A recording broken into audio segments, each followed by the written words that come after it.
Athens, Alabama checking in. How strong, asks Greg, is the desire from national media to see Bama take a nosedive this year? National media, Greg said, not fans.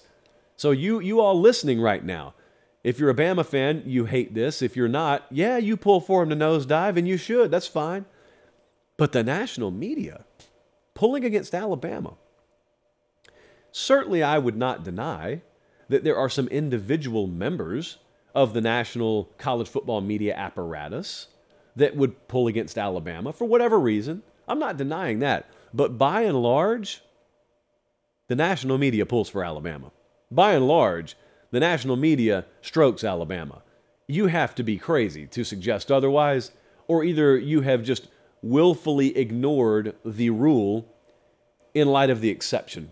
The exception is, yeah, okay, you can find me some anecdotal examples out there. Also, if someone says something negative in an observatory kind of way about your program, that's not pulling for you to fail. I said earlier in this very podcast, I thought Bama's showing incredible vulnerability by having to take a quarterback post-spring. That's not me rooting for you to fail. That's just me stating what I think is an obvious fact. So a lot of that's misconstrued sometimes. When Gary Danielson's doing the CBS Game of the Week and he speaks mildly critical of a player not running a route the right way, he doesn't hate your team. He is doing his job, and he is explaining what is happening to an entire world. It's not Eli Gold. It's not Chris Stewart. It's not the Alabama radio broadcast. Welcome back, by the way, Eli Gold, cancer-free. Rang that bell the other day. Great news.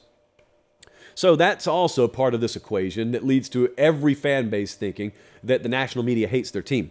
I am telling you confidently, the national media greatly benefits from Alabama being good. We do too.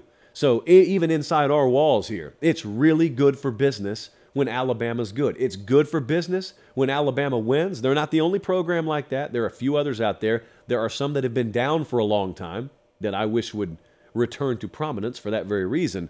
But there is not a great swath of the national media pulling against Alabama. Or if they are, they're doing it to their own financial detriment because Bama makes some money.